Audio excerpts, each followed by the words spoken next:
வணக்கம். ஓஷோ உலகம். ஓஷோ தன்னுடைய நூலில் அமெரிக்காவை பற்றி எத்தனையோ வருடங்களுக்கு முன்பு எழுதியிருக்கிறார். அது ஒரு ஆழமாக சிந்திக்கப்பட வேண்டிய விஷயம் அப்படின்றதுனால இப்போ நான் சொல்கிறேன். இப்போ அமெரிக்காவில் வந்து எந்த அளவுக்கு இப்போ ஈரான் போர் இருக்கு இல்லையா, அது எந்த அளவிற்கு ஈரான் இஸ்ரேல் அந்த விஷயத்தில் அமெரிக்கா உள்ளே தலையிட்டு எப்படிப்பட்ட காரியத்தை அமெரிக்கா செய்து கொண்டிருக்கிறது அப்படின்றத நம்ம பார்த்தோம்ல. வியட்நாம் போர் நடந்த காலத்தில் அமெரிக்கா எப்படி செயல்பட்டது அப்படின்றது நமக்கு நல்லா தெரியும் இல்லையா. ஈரான் ஈராக் இந்த விஷயத்தில் எப்படி அமெரிக்கா செயல்பட்டது அப்படின்னு நமக்கு தெரியும் இல்லையா. ஆப்கானிஸ்தான் விஷயத்தில் அமெரிக்கா எப்படி செயல்பட்டது அப்படின்றது நமக்கு தெரியும் இல்லையா. அமெரிக்கா உலகத்தில் நடைபெறக்கூடிய பல சம்பவங்களுக்கு எப்படி காரணமாக இருக்கிறது, பல அரசியல் சம்பவங்களுக்கு பின்னால் இருந்து கொண்டு எப்படிப்பட்ட காரியங்களை உலகமெங்கும் அமெரிக்கா பல வருடங்களாக செய்து வந்திருக்கிறது அப்படின்றது நமக்கு நல்லா தெரியும் இல்லையா. இப்படி இருக்கக்கூடிய நிலையில் எத்தனையோ வருடங்களுக்கு முன்பு தன்னுடைய நூலில் அமெரிக்காவை பற்றி ஓஷோ வெளியிட்டிருக்கக்கூடிய அந்த தகவல் இருக்குல்ல, அது ஆழமாக சிந்திக்கப்பட வேண்டிய ஒரு தகவல். அவர் என்ன சொல்கிறாரு அப்படின்னா, அமெரிக்கா இன்றைக்கி வந்து உலகத்தினுடைய மிகப்பெரிய நாடாக இருக்கலாம், எனினும் அந்த நாட்டினுடைய பூர்வ குடி மக்கள் அப்படின்றல, அந்த பூர்வ குடி மக்கள்ன்றவங்க செவ்விந்தியர்கள், ரெட் இண்டியன்ஸ். அவங்க தான் அமெரிக்காவினுடைய பூர்வ குடி மக்கள். அவர்கள்தான் அமெரிக்காவில் ஆரம்பத்தில் வாழ்ந்த மக்கள். அந்த செவ்விந்தியர்களை, ரெட் இண்டியன்ஸ் என்று கூறப்பட்ட அந்த இனத்தை விரட்டி அடித்து விட்டு அங்கு குடியேறியவர்கள் யார்? அமெரிக்காவின் மைந்தர்கள் யார்? அமெரிக்காவின் மைந்தர்கள் என்று கூறுவதாக இருந்தால் செவ்விந்தியர்களைத்தான் கூற வேண்டும், ரெட் இண்டியன்ஸை தான் கூற வேண்டும். மண்ணின் மைந்தர்களை விரட்டி அடித்து விட்டு அங்கு குடியேறியவர்கள் பிரிட்டனிலிருந்து வந்த மனிதர்கள். இதே போல பிரான்சிலிருந்து அங்கு வந்தவர்கள், இத்தாலியிலிருந்து அங்கு வந்தவர்கள், ஸ்வீடன் நாட்டிலிருந்து அங்கு வந்தவர்கள், சுவிட்சர்லாண்டிலிருந்து அங்கு வந்தவர்கள், பெல்ஜியம் நாட்டிலிருந்து அங்கு வந்தவர்கள், கிரீஸ் நாட்டிலிருந்து அங்கு வந்தவர்கள். இப்படி பல ஐரோப்பிய நாடுகளிலிருந்து குடிபெயர்ந்து வந்து அமெரிக்காவில் தங்கி நாங்கள் அமெரிக்கர்கள் என்று அவர்கள் கூற ஆரம்பித்தார்கள்.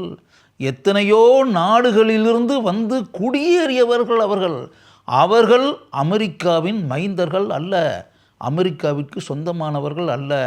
இவர்களுக்கு சொந்தமான நாடு அல்ல அமெரிக்கா, இவர்களுக்கு சொந்தமான நாடுகள் வேறு. இப்போது நான் கூறினேனே, அந்த நாடுகள்தான் இவர்களுடைய உண்மையான நாடுகள்.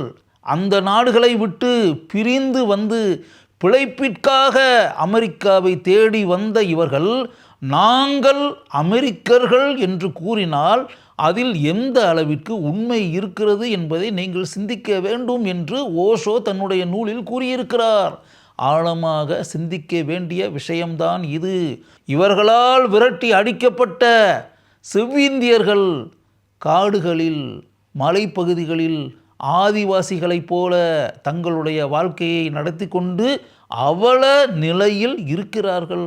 இது எந்த அளவிற்கு யோசிக்கப்பட வேண்டிய விஷயம், சிந்திக்கக்கூடிய விஷயம் என்பதை நீங்களே தீர்மானித்து கொள்ளுங்கள். ஒரு நாட்டிற்கே சொந்தமான மனிதர்களை விரட்டி அடித்து விட்டு ஜனநாயகம் என்று ஒரு நாடு பேசிக்கொண்டிருக்கிறது என்றால் அதற்கு பின்னால் எந்த அளவிற்கு பித்தலாட்டமான பல காரியங்கள் இருக்கின்றன என்பதை நீங்களே சிந்தித்து பாருங்கள். மண்ணுக்கு சொந்தமான மனிதர்களை விரட்டி அடித்துவிட்டு ஜனநாயகம் என்ற வார்த்தையை அந்த நாடு உச்சரிக்கலாமா? உச்சரிப்பதற்கு அந்த நாட்டிற்கு தகுதி இருக்கிறதா? ஓஷோ என்ன கூறுகிறார் என்றால், அமெரிக்காவிற்கு அந்த வார்த்தையை உச்சரிப்பதற்கான தகுதியே இல்லை. தகுதியற்ற நாடு அமெரிக்கா. ஜனநாயகம் என்ற சொல்லையே அமெரிக்கா பேசக்கூடாது, உச்சரிக்கக்கூடாது, சொல்லக்கூடாது. சொல்லக்கூடிய அளவிற்கு அந்த நாட்டிற்கு தகுதி இல்லை, உரிமை இல்லை அப்படின்னு சொல்லி சொல்கிறாரு. அவர் என்ன சொல்கிறாருன்னா, த ஹியூமன் ரைட்ஸ் அப்படின்லாம் சொல்கிறோம்ல, மனித உரிமைகள். அமெரிக்கா அப்பப்போ மனித உரிமைகள் அப்படின்ற பற்றி பேசிக்கிட்டே இருக்கும்.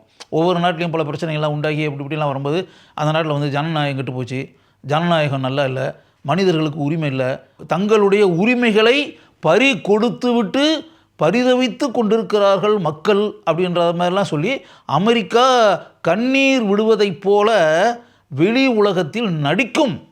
ஆனால் அது முழுக்க முழுக்க நடிப்பு, அது உண்மை அல்ல. ஜனநாயகம் என்பதை பற்றியும் மனித உரிமை என்பதை பற்றியும் அமெரிக்கா சிறிது கூட வாய் திறந்து பேசவே கூடாது. அதற்கான தகுதி எந்த காலத்திலும் அமெரிக்காவுக்கு கிடையாது. இது ஓஷோ எழுதி எத்தனை ஆண்டுகள் கடந்தோடி விட்டன. இத்தனை ஆண்டுகளுக்கு பிறகும் அமெரிக்கா இந்த உலக அரசியலில் எப்படி தொடர்ந்து செயல்பட்டு கொண்டே இருக்கிறது. ஒவ்வொரு நாட்டினுடைய விஷயத்திற்குள்ளும் மூக்கை நுழைத்து கொண்டு அமெரிக்காவின் பல்வேறு குடியரசு தலைவர்களும் செயல்பட்டு கொண்டு இருக்கிறார்கள்.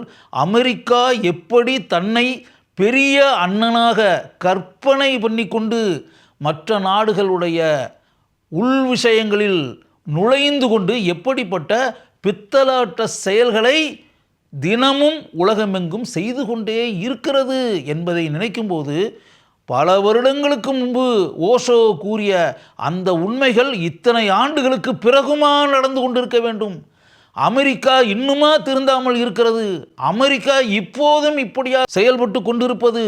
எத்தனையோ வருடங்களுக்கு முன்னால் சிறிது கூட ஈவு இல்லாமல், இரக்கம் இல்லாமல், மனித நேயம் இல்லாமல், மனிதாபிமானம் இல்லாமல் செவ்விந்தியர்களை நாட்டை விட்டே துரத்திவிட்ட அமெரிக்கா இப்போதும் அதே மனநிலையில் தான் இருக்கிறது, அதே மன ஓட்டத்தில் தான் இருக்கிறது. அந்த நாட்டிற்கு ஜனநாயகத்தை பற்றி பேசுவதற்கான எந்த தகுதியுமே சிறிது கூட இல்லை. அந்த நாடு மனித உரிமை என்பதை பற்றி சிறிது கூட பேசவே கூடாது. அதற்கான தகுதி அமெரிக்காவிற்கு இல்லவே இல்லை என்று எத்தனையோ வருடங்களுக்கு முன்பு ஓஷோ கூறியிருக்கிறார், எழுதியிருக்கிறார். இத்தனை ஆண்டுகளுக்கு பிறகு அதை படிக்கும்போதும் எந்த அளவிற்கு ஓஷோ மிகச்சிறந்த தீர்க்க தரிசியாக இருந்திருக்கிறார் என்பதை நினைத்து அவர் மீது அளவற்ற மதிப்பும் மரியாதையும் எனக்கு உண்டாகிறது. இப்போ நான் சொல்கிறத கேட்கும்போது உங்களுக்கும் எனக்கு உண்டானதைப் போல ஓஷோவின் மீது இனம் புரியாத மரியாதையும் மதிப்பும் உண்டாகும் என்று எனக்கு தெரியும்.